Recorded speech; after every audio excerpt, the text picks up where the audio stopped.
అందరికీ నమస్కారము. యోగాలయ కార్యక్రమానికి స్వాగతం సుస్వాగతం. నేను మీ డాక్టర్ జేకే స్వప్న, యోగా థెరపిస్ట్ని.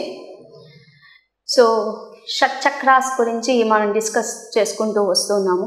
ఆరోగ్య సమస్యలకి మనము యోగా ప్రాక్టీసెస్తో ఎలా తగ్గించవచ్చు అనేది డిస్కస్ చేస్తూ మన ఋషులు సనాతన ధర్మంలో మన శరీరంలో షట్చక్రాలు ఉన్నాయని వాళ్ళు ఫైండ్ అవుట్ చేశారు. ఆ షట్చక్రాలలో ఒక్కొక్క చక్రము మన శరీరంలోని వేరియస్ మానసిక రుగ్మతల్ని లేదా ఫిజికల్ డిసీజెస్ గురించి రిలేట్ చేస్తూ సమస్యల గురించి ఎలాంటి సమస్యలు ఉత్పన్నం అవ్వచ్చు, ఏ చక్రము యొక్క ఎనర్జీ కానీ లో అయితే ఎలాంటి ప్రాబ్లమ్స్ వస్తాయో డిస్కస్ చేసుకుంటూ వస్తున్నాము. అందులో మనము మూలాధార చక్రము, స్వాదిష్టాన చక్రము, మణిపూర చక్రం గురించి డిస్కస్ చేసాం. ఈరోజు అందులో 4వ చక్రము. ఇది కింద నుంచి మనము వెన్నెముక నుంచి చూసుకుంటే ఇది కరెక్ట్ 4th ప్లేస్లో వస్తుంది. సో దీని పేరు అనహత చక్రము అని అంటారు, లేదా హార్ట్ చక్ర అని అంటారు. దీని కలర్ వచ్చి గ్రీన్ కలర్. ఈ చక్రాన్ని కానీ మీరు చూస్తే ఇదొక కమలంలో 12 రెక్కలు ఉంటాయి. ఈ 12 రెక్కలకి సంబంధించిన చక్రము. సో 12 రెక్కలు మనకి కొన్ని సాంస్క్రిట్ లెటర్స్ ఏవైతే ఉన్నాయో ఒక్కొక్క రెక్క ఒక్కొక్క లెటర్కి సూచికం ఉంటుంది. సో ఈ అనహత చక్రాన్ని మీరు బాగా గమనిస్తే షట్చక్రాలు 7 చక్రాలు అన్నాము. ఇది కరెక్ట్గా మన మిడిల్ చక్రం అన్నమాట. సో మన ప్రాణిక్ ఎనర్జీ అంటే మన శరీరానికి సంబంధించిన ప్రాణము, శ్వాస ఇది ఎక్కడ ఉంటుంది అంటే కరెక్ట్ అనహత చక్రంలో ఉంటుంది. దీని ప్లేస్ లేదా పొజిషన్ ఎక్కడ ఉంటుంది? మన చెస్ట్ ఎక్కడైతే ఉంటుందో స్టెర్నమ్ అని అంటారు ఇక్కడ. సో చెస్ట్ స్టెర్నమ్ లోపలికి ఇక్కడ ఉంటుంది. కరెక్ట్ చెస్ట్ ప్లేస్లో స్టెర్నమ్ లోపల అనేది ఉంటుంది. ఈ అనహత చక్రము అనేది అనహత అంటే అన్స్ట్రక్, అన్బీట్. అంటే దీన్ని ఎవరూ బీట్ చేయలేరు. అంటే వితౌట్ అంటే సౌండ్ అనేది మనకి ప్రొడ్యూస్ అవ్వాలి అని అంటే ఏదైతే ఎయిర్ అనేది కావాలి, సౌండ్ ప్రొడ్యూస్ చేయాలి అని అంటే. సో ఇక్కడ మనకి అనహత నాదము అని అంటారు. ఒక సౌండ్ అనేది ప్రొడ్యూస్ చేయడానికి ఎయిర్ ఎలా కావాలో మన శరీరంలోని ఫిజికల్ బాడీని స్పిరిచువల్ బాడీని కనెక్ట్ చేయాలి అంటే ఒక బ్రిడ్జ్ లాంటిది కావాలి. ఆ బ్రిడ్జే అనహత చక్రం. కింద ఉండే 3 చక్రాలు మన ఎగ్జిస్టెన్స్ చెప్తుంది. ఎగ్జిస్టెన్స్ మూలాధార చక్రము, స్వాదిష్టానము, మణిపూర. ఇదంతా కూడా ఫుడ్ రిలేటెడ్ని డైజెషన్ చేసుకోవడం, మనం తీసుకున్న ఫుడ్ని ఎక్స్క్రీషన్ చేయము అంటే అపాన వాయువు గురించి, దాని తర్వాత వ్యాన వాయువు, ఇవన్నీ కూడా కిందకి రిలేటెడ్. ఈ హార్ట్ చక్ర అనహత చక్ర ఏంటంటే ఒక బ్రిడ్జ్ ఫిజికల్ ఎగ్జిస్టెన్స్కి స్పిరిచువల్ హయ్యర్ లెవెల్స్కి మనం వెళ్ళాలి అని అనుకున్నప్పుడు ఈ అనహత చక్ర అనేది మనకి హెల్ప్ అవుతుంది. సో ఈ అనహత చక్రములో ఏ ఎలిమెంట్ ఎక్కువగా మనకి కనిపిస్తుంది అని అంటే ఎయిర్, వాయువు.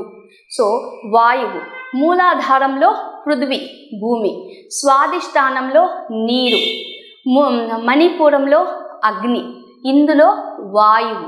సో ఎయిర్ అనే ఎలిమెంటు ఎక్కువగా అనహత చక్రాకి రిలేటెడ్. సో ఈ చక్రం కానీ ఇంబ్యాలెన్స్ ఉంటే ఎలా ఉంటుంది? వీళ్ళకి లో ఇమ్యూన్ సిస్టమ్ అంటే వీళ్ళల్లో రోగ నిరోధక శక్తి చాలా తక్కువగా ఉంటుంది, చాలా తొందరగా డిజీజెస్ వస్తాయి.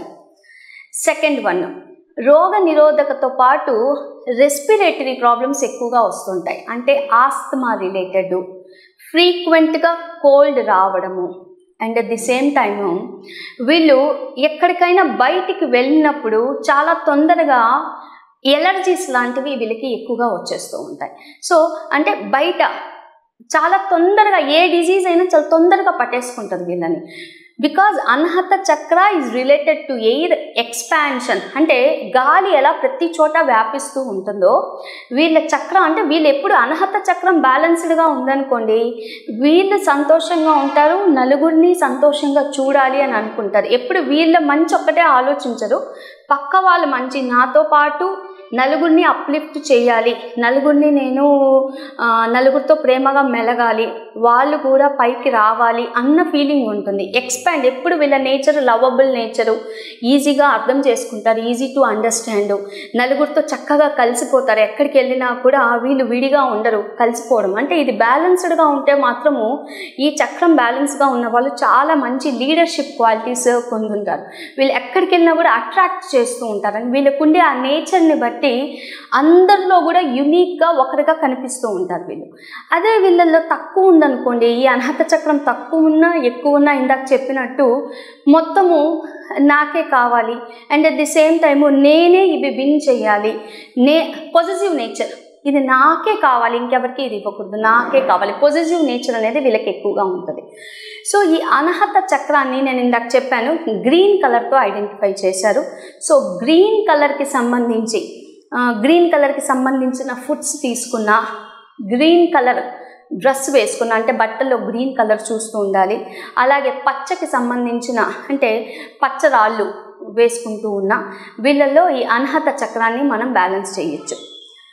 ఈ అనాహత చక్రము ఇంబ్యాలెన్స్ ఉండే వాళ్ళు వీలైనంత వరకు అప్పుడప్పుడు ప్రకృతిని ఆస్వాదిస్తూ ఉండాలి. ప్రకృతిని ఆస్వాదించడం అని అంటే going a walk in the forest or going in the middle of the valleys, నేచర్కి దగ్గరగా అంటే ఏదైనా పార్క్ లాంటిది ఉండి కింద గడ్డి ఉంటే గడ్డి మీద నడవడము, ఆ గడ్డిని చూడడము, అంటే గ్రీన్ కలర్ దగ్గరికి ఎక్కువగా వీళ్ళు వెళ్తూ ఉండాలి.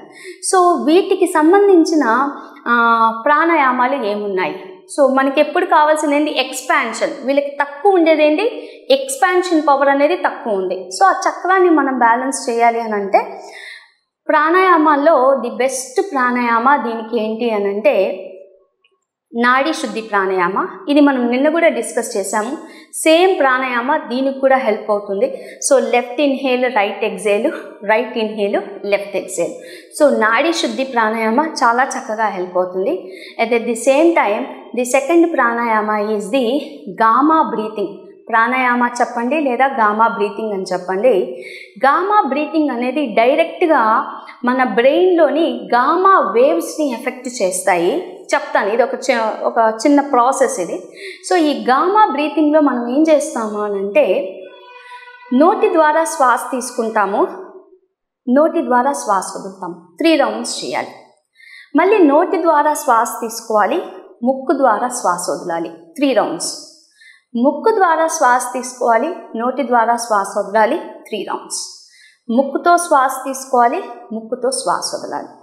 చూడండి, ఇవన్నీ కూడా మన ప్రాణాయామాల్లోనే వచ్చినవి. శీతలి ప్రాణాయామ, దాని తర్వాత సదంత ప్రాణాయామ, నాడీ శుద్ధి ప్రాణాయామ, ఉజ్జయి ప్రాణాయామ, వీటన్నిటి కాంబినేషన్ కలిపితే ఈ గామా బ్రీతింగ్ అని వస్తుంది. సో ఈ గామా బ్రీతింగ్ చేసినప్పుడు నేను ఇందాక చెప్పాను గామా వేవ్స్ డైరెక్ట్గా బ్రెయిన్ గామా స్టేట్లోకి వెళ్తుంది. బ్రెయిన్ని గామా స్టేట్కి తీసుకెళ్ళామంటే మన బాడీలో ఉండే స్ట్రెస్ ఆటోమేటిక్గా తగ్గిపోతుంది. మన బాడీలో ఏదైతే స్ట్రెస్ బిల్డప్ అయ్యిందో ఆ బ్రెయిన్ ఏం చేస్తుందంటే కెమికల్స్ని రిలీజ్ చేసి, హార్మోన్స్ని రిలీజ్ చేసి, ఆక్సిటోసిన్ని, స్ట్రెస్ మొత్తాన్ని కూడా తగ్గించగలుగుతుంది. సో ముందర ఈ ప్రాణాయామ ఎలా చేయొచ్చో చూద్దాము. సో 4 స్టెప్స్ అండి ఈ ప్రాణాయామ. నెమ్మదిగా వినండి. So 4 steps. ముందుగా first step mouth inhale mouth exhale అంటే నోటితో శ్వాస తీసుకోవాలి, నోటితో శ్వాస వదలాలి. 3 సెకండ్ల పాటు చూడండి. 3 రౌండ్లు చేయాలి, 3 సెకండ్ల పాటు తీసుకోవాలి. సో నేను నెమ్మదిగా నా నోటిని కొద్దిగా ఓపెన్ చేసి నోటితో శ్వాస తీసుకుంటాను. ఇప్పుడు శ్వాస వదులుతాను. Second round.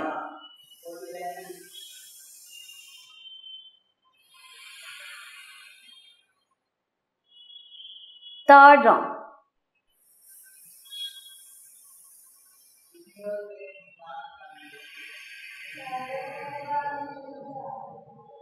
First step finish చేశాను. నోటి ద్వారా శ్వాస తీసుకున్నాను, నోటి ద్వారా వదిలాను. ఇప్పుడు నేను రెండో స్టెప్లోకి వెళ్తున్నాను. నోటితో శ్వాస తీసుకొని ముక్కు ద్వారా శ్వాస వదులుతాను. ఇది కూడా అంతే. 3 సెకండ్ల శ్వాస తీసుకుంటే 3 సెకండ్ల శ్వాస వదలాలి.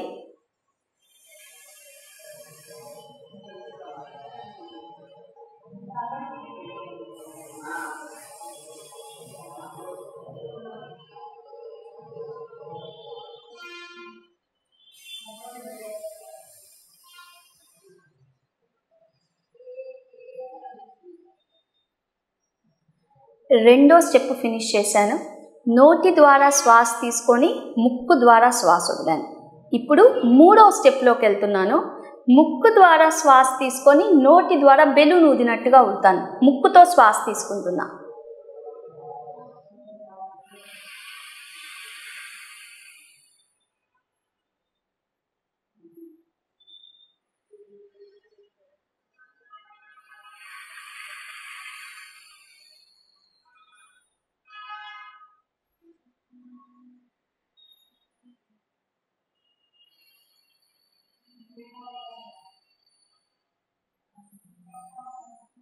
మూడో స్టెప్ కూడా ఫినిష్ అయింది. ఇప్పుడు నాలుగో స్టెప్ ముక్కు ద్వారా శ్వాస తీసుకొని ముక్కు ద్వారానే శ్వాస వదులుతాను. ఇది కూడా 3 సెకండ్లు శ్వాస తీసుకుంటే 3 సెకండ్లు వదలాలి.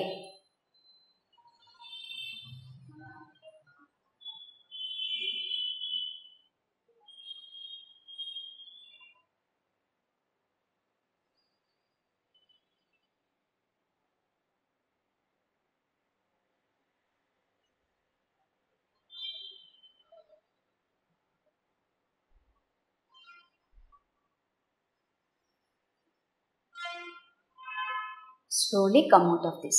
సో 4th స్టెప్ ఉండే గామా బ్రీతింగ్ బాడీలో ఉండే స్ట్రెస్ని మెల్ట్ చేస్తుంది, ఇమ్యూన్ సిస్టమ్ని చాలా స్ట్రెంగ్తన్ చేస్తుంది, అంటే మన రోగ నిరోధక శక్తిని బలోపేతం చేస్తుంది.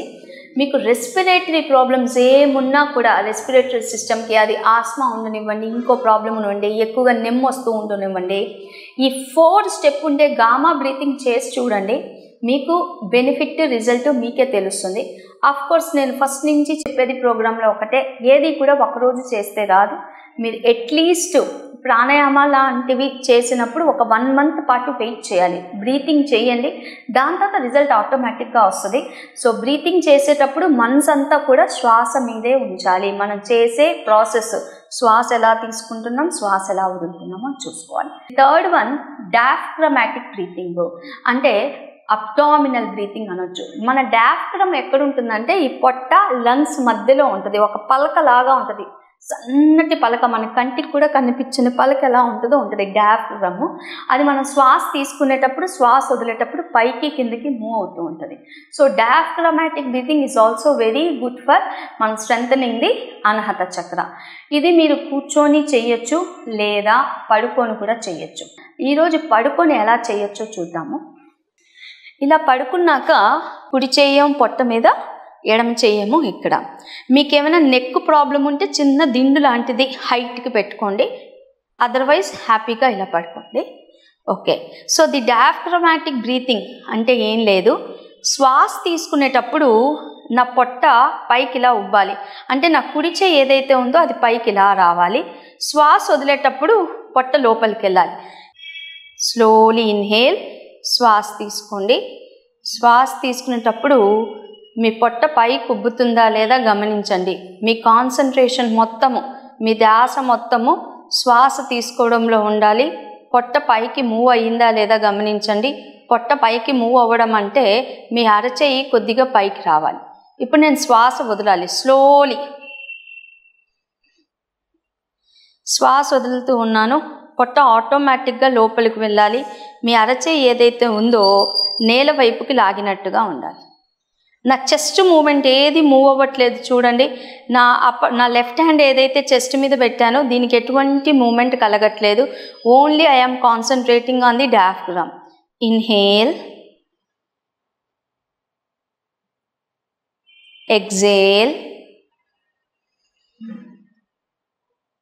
ఇన్హేల్, exhale, inhale, exhale,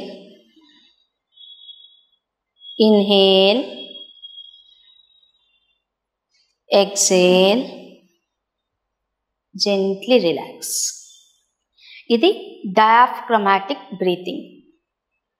ఇది కూడా మీరు 5 రౌండ్స్ నుంచి 21 రౌండ్స్ దాకా హ్యాపీగా చేసుకోవచ్చు. కూర్చొని చేయలేని వాళ్ళు ఇలా బెడ్ మీద పడుకొని చేసుకోవచ్చు. ఇప్పుడు ఆసనాల విషయానికి వెళ్దాం. సో ఆసనాల్లో ఏ ఆసనాలైతే చెస్ట్ బాగా ఎక్స్పాండ్ అవుతుందో, అంటే పడుకొని చేసే ఆసనాలు ఉండనివ్వండి, నిలబడి చేసే ఆసనాలు ఉండండి, ఏ ఆసనంలో చెస్ట్ ఎక్స్పాన్షన్ అనేది జరుగుతుందో అవన్నీ కూడా అనహత చక్ర ఓపెన్ అప్ చేయడానికి హెల్ప్ అవుతుంది. సో వీలైనంత వరకు చెస్ట్ ఎప్పుడు ఓపెన్ అవుతుంది? బ్యాక్ బెండింగ్ చేస్తే ఓపెన్ అవుతుంది. ఫ్రంట్ బెండింగ్ చేసామనుకోండి చెస్ట్ కాంట్రాక్ట్ అవుతుంది. సో బ్యాక్ బెండింగ్ చేయగలగాలి, చెస్ట్ ఓపెన్ చేయగలగాలి అంటే వీలైనంత వరకు ఆక్సిజన్ ఎక్కువ తీసుకోవాలి. అంటే ఇలా ఉండకూడదు, కుచించినట్టుగా ఉండకూడదు, ఎక్స్పాండ్ అయినట్టుగా ఉండాలి. సో చెస్ట్ ఎక్కడైతే ఎక్స్పాండ్ అవుతుందో అలాంటి ఆసనాలు అంటే డైరెక్ట్గా బ్యాక్ బెండింగ్ ఆసనాలు. అయ్యో మేము పెద్దవాళ్ళమండి, మేము బ్యాక్ బెండింగ్ చేయలేము, మేము చక్రాసనం చేయలేము అంటే ఎక్కడా యోగాలో కూడా అడ్వాన్స్డ్ పోస్చర్స్ చేయమని ఎక్కడా రాయలేదు. మీరు కానీ hatha yoga Pradeepika the classical text book చూసుకుంటే యోగాలో నిష్ణాతులు అవ్వాలి అని అంటే 4 ఆసనాలు నేర్చుకుంటే చాలన్నారు. పద్మాసనము, స్వస్తికాసనము, భద్రాసనము, సింహాసనం. ఈ 4 ఆసనాలు వస్తే చాలు. ఈ 4 ఆసనాల్లో మీరు కూర్చొని గంటల తరబడి కూర్చునగలిగితే మీ ఆరోగ్య సమస్యలన్నీ పోతాయి అన్నారు. దీన్ని మీరు లోపల లాజిక్ ఆలోచించండి. పద్మాసనంలో గంటల తరబడి కూర్చోవడం అంటే మీ నీస్ స్ట్రెంగ్తన్ అయి ఉండాలి, మీ ఈ కాఫ్ మజిల్స్ స్ట్రెంగ్తన్ అయి ఉండాలి, హిప్స్ సపోర్ట్ చేయగలగాలి. సింహాసనం, భద్రాసనం, స్వస్తికాసనం లేదా సిద్ధాసనము ఇవన్నీ చేయాలి అని అంటే వెన్నెముక్క చాలా బలోపేతంగా ఉండాలి. అంటే వెన్నెముక్క చాలా స్ట్రాంగ్గా ఉంటేనే ఇవన్నీ చేయగలుగుతారు. ఇవి ఏవి కూడా బ్యాక్ బెండింగ్ ఆసనాస్ కాదు, ఇవేవి ఫార్వర్డ్ బెండింగ్ ఆసనాస్ కాదు. సో యోగా అనగానే చాలా మందిలో అపోహ, మేము ఒక ఇంటర్నేషనల్ యోగా టీచరు, మేము ఇంటర్నేషనల్, నేను ఈ బ్యాక్ బెండింగ్ చేస్తాను, నేను ఈ ఫ్రంట్ బెండింగ్ చేస్తాను, ఇవన్నీ అవసరం లేవండి. సింపుల్ ఆసనాస్ చేస్తేనే ఆరోగ్యం చక్కగా హెల్ప్ఫుల్గా అవుతుంది. అడ్వాన్స్డ్ దానికి ఎప్పుడు కూడా మనం వెళ్ళకూడదు. ఆసనానేనా రజోహంతి అని అంటే ఆసనాలు కానీ ఎప్పుడు ఎక్కువ చేసుకుంటూ వెళ్తూ ఉన్నారనుకోండి అది మనలో రజస్సును పెంచుతుంది. రజస్సు అంటే అహంకారాన్ని పెంచుతుంది. నన్ను మించిన వాడు లేదు, నేను చేసినంత ఫ్లెక్సిబిలిటీ ఇంకొకరికి లేదు, నేనే గొప్ప అని ఉంటుంది. రజస్సు పెరిగినా కూడా ఆరోగ్య సమస్యలు వస్తాయి. సో అడ్వాన్స్డ్ ప్రాక్టీషనర్స్ అడ్వాన్స్డ్ ఆసనాలు వేయడం మన టార్గెట్ కాదు. సో ఓకే, ఇప్పుడు మనము సింపుల్ ఆసనాస్ చూద్దాం. అందులో చాలా ఈజీగా చేయగలిగింది ఊష్ట్రాసనం. సో ఊష్ట్రాసనం కూడా నేను మీకు 2 వెరైటీలు చూపిస్తాను. సో ఫస్ట్ వెరైటీ ఇలా నీల్ డౌన్ చేసేసుకోండి. 2 చేతులు మీ వీపు వెనక్కి ఇలా ఉంచాలి. చేతి వేలేమో నడుము చుట్టూ ఉండాలి, బొటన వేలేమో వీపుకి మధ్యలో ఉండాలి. సో శ్వాస తీసుకోండి. శ్వాస తీసుకొని శ్వాస వదులుతూ నెమ్మదిగా మీ పొట్టని ముందుకు తోస్తూ చెస్ట్ని కిందకి ఇలా వంచాలి వెనక్కి. ఇది చాలా సింపుల్ ఆసనము. ఊష్ట్రాసనంలో ఫస్ట్ బిగినర్స్ ఊష్ట్రాసనం అంటే క్యామిల్ పోజ్ అని అంటారు. ఊష్ట్రము అంటే మనకి వంట యొక్క పొట్ట ఎలా ఉంటుందో మీరు బాగా గమనిస్తే ఆ ఆకారంలో మన శరీరాన్ని తీసుకొస్తాం. ఇది చాలా సింపుల్ ఆసనం ఊష్ట్రాసనం. ఇప్పుడు ఇందులోనే సెకండ్ వేరియేషన్ చూద్దాం. ఎవరైతే కొద్దిగా ఎక్కువ బెండ్ అవ్వగలుగుతారో వాళ్ళు ఇలా బెండ్ అయ్యి వాళ్ళ అరచేతుల్ని కాలి మడమల్ని పట్టుకోగలగాలి. ఇది కూడా చాలా చక్కగా చేయొచ్చు. ఓకే, ఇది నాకు రావట్లేదు, పెద్దవాళ్ళు ఉన్నారు, కష్టంగా ఉంది, ఏం చేయొచ్చు? ఒక దిండు పెట్టేసుకోండి. ఒకటి కాదు, మీరు 2 పట్టుకున్నా ఇబ్బంది లేదు. ఇవేం అంత మీకు వెయిట్ ఉండవు కాబట్టి మీకు మడమలకి ఎటువంటి సమస్య రాదు. సో చక్కగా హ్యాండ్స్ ఇలా పెట్టేసేయండి, వెనక్కి వంచండి. వీలైనంత వరకు పొట్టని ముందుకు తోస్తూ ఉండండి. ఇది ఊష్ట్రాసనం. Slowly come back. సో ఈ ఆసనము మీకు హెల్ప్ఫుల్ అవుతుంది. సో ఊష్ట్రాసనం హెల్ప్ఫుల్ అయింది. ఊష్ట్రాసనంలోనే ఇంకో వేరియేషన్ చూసాం. ఇంకా బ్యాక్ బెండింగ్లో ఈజీగా చేయాల్సిన ఆసనాలు మీరు సూర్య నమస్కారాల్లో చూసుంటారు. అదే మన భుజంగాసనం.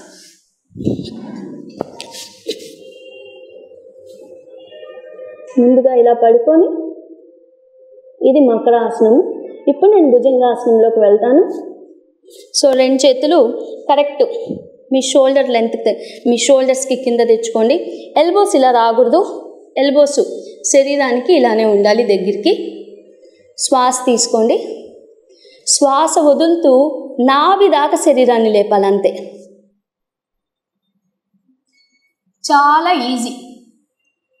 ఇది కూడా కష్టం అనుకున్నారనుకోండి, అంటే ఎవరైతే ఇది కూడా చేయలేకపోతున్నారో వాళ్ళు ఏం చేయొచ్చు,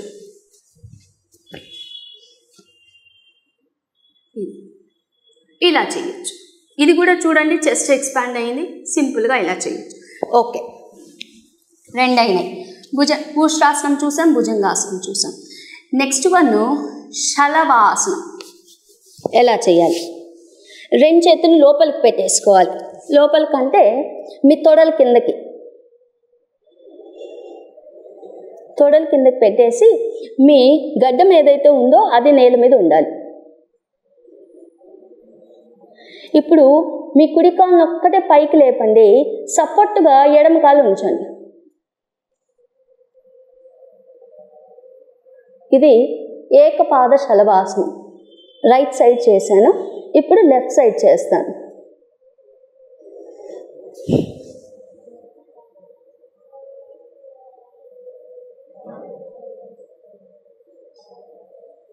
రైట్. సో ఇంకా ద్విపాద అంటే రెండు పాదాలతో కూడా చేయొచ్చు.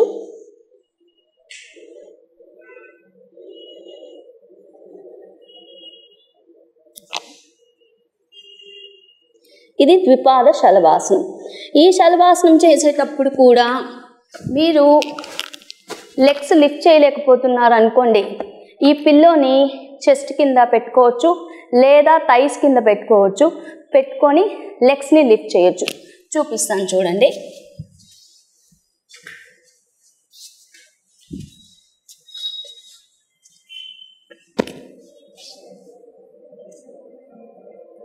ఇలా. సో లెగ్స్ కింద పెట్టి ఇలా కూడా లిఫ్ట్ చేయొచ్చు. ఇది కూడా శలభాసనంలో వేరియేషన్. రైట్.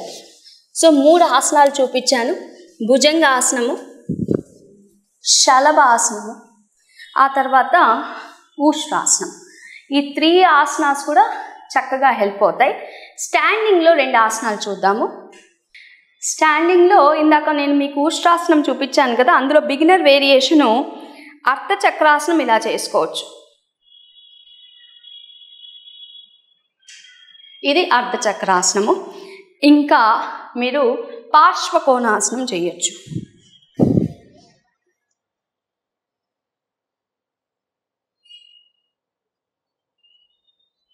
రైట్.